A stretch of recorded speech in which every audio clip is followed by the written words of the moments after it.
Good morning, everyone. I want to introduce you to today's interview to a good friend of mine, David Turnbull of Turnfit Fitness. David is arguably Vancouver's leading fitness guru, leading and inspiring a great team that inspires their customers, their patients almost, if you like, because you create a new wealth and in health and abundance for them here in Vancouver. So I know that David produces great results. I've seen him work amongst our friends and some of his clients as I support him elsewhere. But I want you, David, to tell me a bit more about your business. What really makes Yeah, you unique? well, thank you very much for the kind words and introduction. I really greatly appreciate it. Um, what makes us a little bit unique, in short, because I don't want to turn this into like a half an hour, just one question, um, is most of us on the team have gone through the experience of being overweight, out of shape. So we know that not just the mental side of it, which is extremely important of getting into shape, but we know the physical part. And luckily enough for us that many health professionals love that we teach the way we teach and give us free courses on top of that. So lots of trainers. And I trained with some bodybuilders even back in the day when they used to train with Arnold. I didn't train with Arnold, but they shared their techniques and stuff like that. And there's a lot of mental trauma that they still have and physical. And most people don't know how to stand or sit properly. So we go right to the basics and prep you from day one. And the way we teach is we don't hold back anything. So within the first session, you could have majority of the tools to fix yourself. And then you just have to witness and realize, will I do that? Will I hold myself accountable, or do I need a coach? Sure. And so how long have you been doing this? I've been doing it for about 10 years. Okay, wow. Now, I've got to ask, because this is my personal insecurities. If I wanted to come to you, do I have to end up looking like you? No, absolutely not. So everybody has their own goals. Even my own goals for myself have changed over the years. Typically, most guys, yeah, they're like, I want to look like Arnold or The Rock or like a soccer player body, and they show me pictures. Whatever your goals are, we can get there. But ultimately, what we're trying to find out is, will it actually make you happy? For example, Ah, lots of people, and my old part was, I want to look like Arnold. And after thinking about it for a while, my body can't ever look like Arnold. So why would I try so hard and probably give up so many things in life when maybe I get there one day, probably not though, just not my body type. Would it actually truly make me happy? And when I talk to other bodybuilders and fitness models in the industry to see if they're truly happy, unfortunately, they're not. So I would say the idea is to try to figure out your inner goal. Like, why do you want to look that way? What are you trying to attract? Is it trying to be more seen? Do you want to have a stronger presence in the community? Generally, I just want people to know a little bit how to be happier as they move, because then you can do anything you want to do. so does that help identify who your ideal customer is, who your target audience is? Yeah, for sure. So the target audience, I'll say this, typically it's women between the ages of 25 and 50. Why do I say women first? Because they actually listen.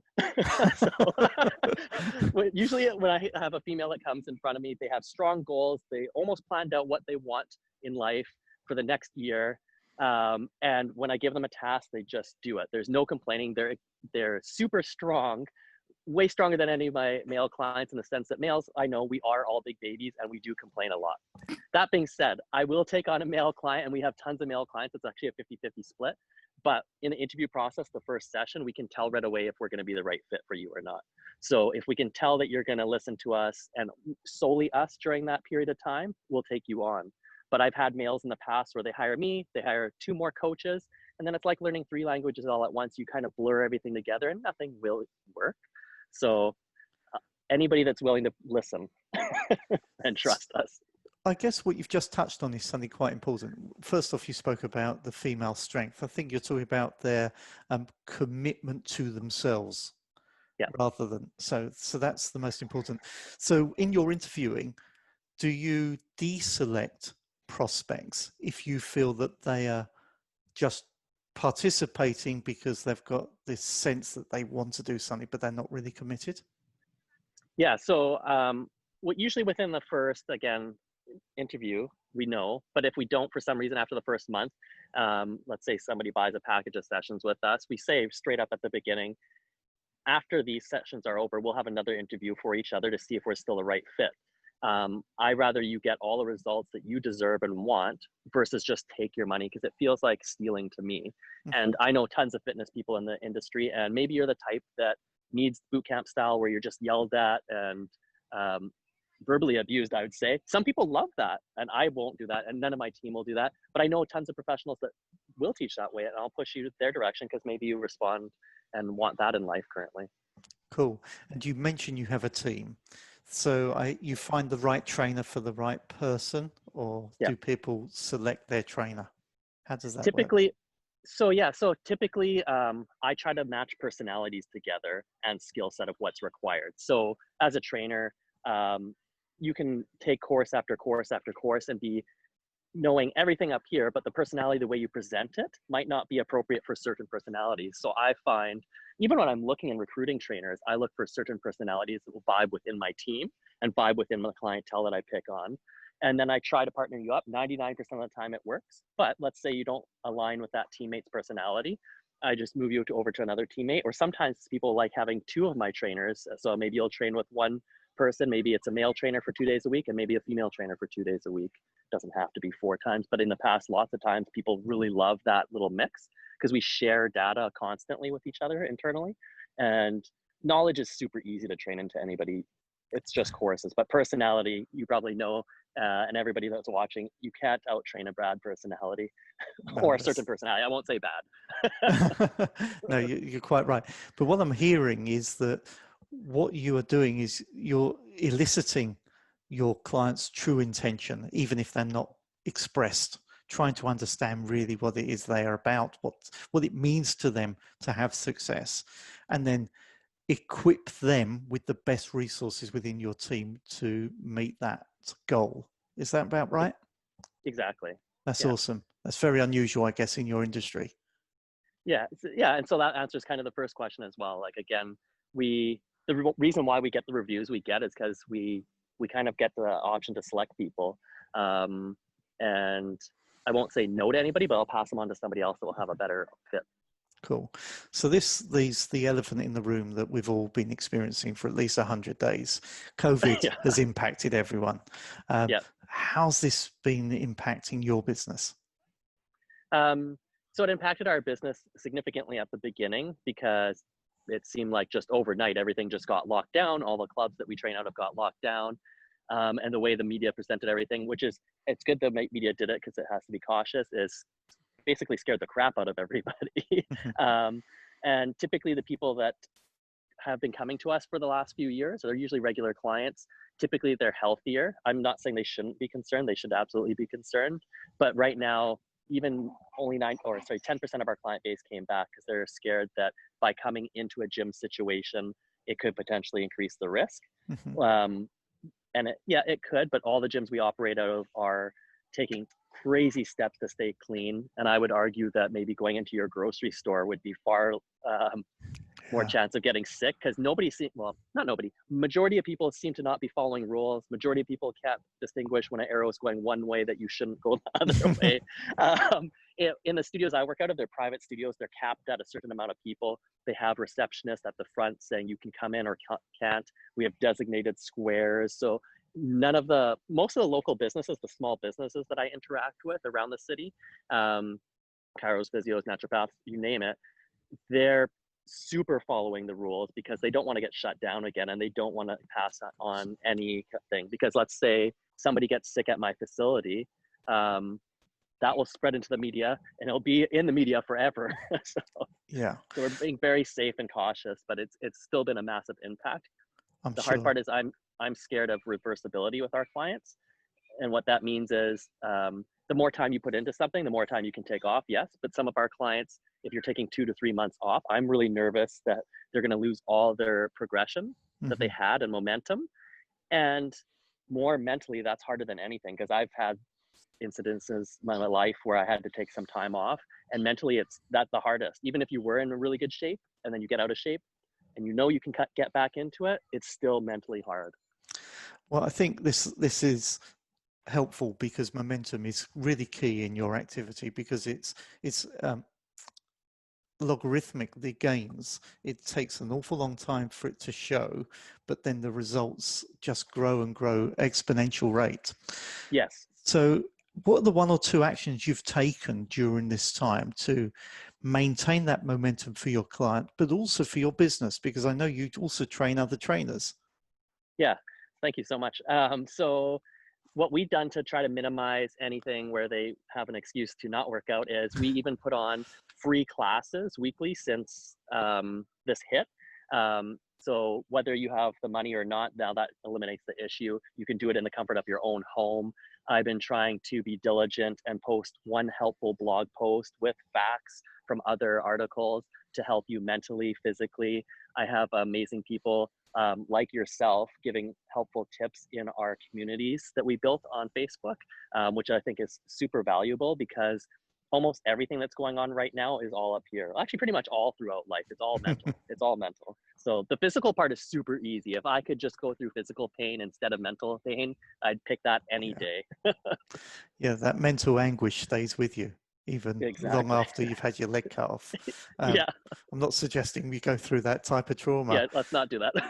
So what are the real one or two actions you've taken that have been different? So you said you've put on some online courses and things. Um, I'm aware there are more things that you've done. So now's not the time to be shy, David. I'm trying to think of what you might be thinking about. You know what, I'm constantly reinventing the wheel and figuring out new things every single day for people. I've implemented training courses, like you said, for other trainers, not necessarily in the fashion of how to do a squat, but how to run a business and how to take care of clients. Because I've just every job I've ever had since like 13 years old, I've been customer service based. Um, and like I said, mostly it's mental. For our team, since we haven't been able to meet up as much, we implemented twice a week just quick 8-minute meetings, which I find is very helpful through video to Awesome. stay in chat. We incorporated the techie side of me into day reports for everybody, so where you just put little notes and then a history. So um, anything tech wise I kind of incorporated. Yeah, so And accountability for your clients? yeah, so accountability for our clients.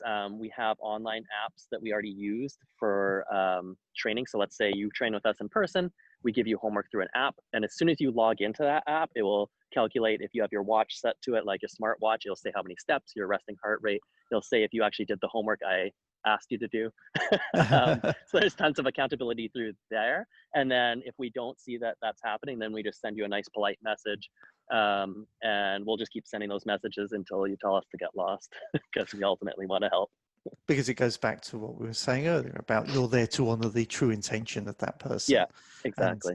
if I think I say quite a lot, if they in the fast lane of the highway, they're blocking it for somebody else if they're not taking action, and you're there Yeah, on a mission to make people better. yeah, exactly. And I say this to my team all the time because it's a fine balance. And I used to be in the mindset of thinking, don't bug them, don't harass them. They're not messaging you because they don't want to hear from you. That was the old David like 9 years ago. Once I developed more of my skills and took counseling and coaching courses for myself, people actually like it. And even if you don't reply, they take it as, oh, he's still looking out for me. So I tell all my team, yeah, message them, tell them day one what your intentions are. Actually, day one, we already tell them, I tell them, but then my team tells them, this is what I'm going to do. If you want me to stop, just say stop, and I will anytime, but I will harass you. It'll seem like daily if needed, weekly, whatever you tell me to do, I will do it. And I even tell my team if I were to hire a trainer or a coach and they didn't hold me accountable, I would instantly fire them because you have to be at the top of your game to coach me. So Cool. So would it be fair to say, unlike an awful lot of the other PTs and trainers out there, you haven't stopped. You've just expanded and found more ways of doing and growing your business accordingly. yeah, exactly. So I haven't stopped at all. Lots of trainers, and it's fine for them. They're taking this time as like maybe mental stress leave, or I'm not sure what they're doing right now. We're trying to just constantly stay in there because I know the positive effect that one thing could happen. Like I remember me, because I was anti-fitness, joining the gym and somebody encouraging me to join the gym, and I wouldn't be the person I am today without that help. And the domino effect that it had throughout the last 10, actually more than 10 years of my life, because I was started to get into fitness before I was a trainer. I think it's been massive because the old me was very negative, very depressed and really cynical. So like, I'm super happy and grateful that somebody basically took the time out of their day to even say kind of encouraging words like, good job, keep it up, like you're doing right. Or if I was doing something wrong, when I first joined a gym, it was a small gym, like a personal training style gym. Somebody would come over and be like, this is how you should do it. And it's like this, and here's a good book to read. And I just soaked up all that knowledge. So I'm super grateful and I want to repay that. Well, I know your clients do repay it. So I've seen all your 5-star reviews and all those testimonials. You're doing an awesome job. So a couple more questions, if that's okay with you. Quite interestingly, it's been said that smart people learn by their mistakes, yet wise people learn by the mistakes of others. So what mistakes have you made along the way that others who are watching this video, other entrepreneurs, can learn from you? So the biggest mistake that I realized is, and this is a personality trait that I have, it's not all or nothing. You don't have to do all or nothing. And I've done that when I was training for bodybuilding competition. I kind of just dove deep into it. I did well, like it was a year of doing that, but I'm sure that I probably lost some friends just because I said, no, I'm not going out, I'm doing this. Or when I did go out, I'd pre-eat and have all my meals. I don't think I was a dick to anybody, but my hardcore vision and focus was just 3 hours a day in the gym, then making time for my sleeping, then eating, X, Y, Z. And what I've realized over the years is, again, figuring out what you truly want. So I want family I value the most, and my community, and how do I get all of that? And it's a balance. So now, for example, my meals aren't as strict. I just focus on sometimes calories in versus calories out. If I want to be a little bit more strict, I'll focus on the protein content, carbs, and fat. And I don't have to be hardcore in any of those areas, because I realize with lots of things in life, it's just consistency. So that's the wicked part. The longer you just stay consistent, the easier it is. Whether you're learning a new language or anything, if you consistently practice that new language, once you have it, super easy to maintain. You still have to do it. Like, for example, I learned French today or this year. Or just this I still morning. have to converse. Yeah, just this morning. I'm pretty gifted. No, so let's say this year I took up French, learned it, and I just have to converse at least once a week to maintain that knowledge. If I want to progress it a little bit more, maybe I do it a couple times a week. So that's what I do with nutrition and workouts. I personally don't like eating super healthy, and I personally like I'm bad. I hate vegetables. So I still eat very small amounts, but I supplement with some like nutritional supplements for that. I personally don't love going to the gym. I drag my ass to get there sometimes, but I love the side effects that it gives me. So, and I've realized that significantly even more so when COVID first hit and I wasn't allowed to go to the gym and kind of reinvent the wheel. Without a doubt, this is a great lesson for everyone. It's about doing the same things, consistency, and being cognizant that you're doing it makes the difference in the results that you want. That's fantastic. Second to last question, David. I've got your email, you've got your website and the phone number. I guess they're the best ways to get in touch with you. Is there anything else you'd like to add? Do you have a proposal, an offer, anything that you'd like to share with those watching? So our current proposal for people thinking, hey, maybe let's check and see if we're the right fit, is we'll do like a video assessment call with you. And then instead of $150, we're just making it $33. You can book it online through turnfit.ca/join. And after that, if you decide, hey, we're not the right fit, we're not really pushy, just straight up just tell us. And then we won't even follow up with you. But if you're like, let me honestly think about it, we will follow up with you. We'll send you helpful tips and tricks, maybe our latest blogs. But if you tell us again, stop contacting, instantly we will. I don't like to be that pushy trainer. In our industry, it's been kind of, I'm not going to specifically mention any gyms, but some big box gyms have wrecked it for trainers, and people are scared to see a trainer because they're so pushy. Yeah. And you can start anytime. So our youngest client ever was 11 years old. It's not our ideal clientele. She was training to be, or her parents wanted her to be actress eventually. So we were fixing posture. Our oldest client's 90. Some people were in insanely good athletic shape, but the average person that comes to us is just the desk jockey, not in shape whatsoever. Those are perfect because nobody taught you bad habits. Yeah, exactly. So I rather, like we can out-train bad habits too, but I've had clients where sometimes they had trainers for 10 years and they come to us and they're like, they didn't even explain how to stand when I'm doing this exercise or how to do this. And I can't believe it made such a difference. And luckily those people listened, but some people I had in the past also, they're like, oh, my past trainer said this. I'm like, that's fine, then go back to them. Yeah. So I like somebody that doesn't have bad habits. That's so much easier to just train. Same thing, again, if you learned up in proper language, just the slang version, and now you're trying to learn the proper version. Yeah, I'm still trying to understand your accent, so Yeah. I guess that's why a lot of those big box gyms charge exorbitant joining fees, because Yeah. they know there is such an attrition rate, and you're avoiding that by just sticking to that deliverable and results, and just working with the people who are committed to results. So that's pretty awesome and quite Yeah, a generous exactly. way of presenting. So last question for you. So what's been the most inspiring thing for you today? The most inspiring thing is always talking to you, Joel. And I'm honest, every time I talk to you, if you guys don't have a coach, you should take them up and check out. I don't know, do you have an assessment that you go through? Yeah, don't worry about me, but that's Okay. something that others can That is share. Yeah. inspiring. Oh, That is bless you. inspirational. And I told him before, he's very modest, so I'll say it again in front of an audience.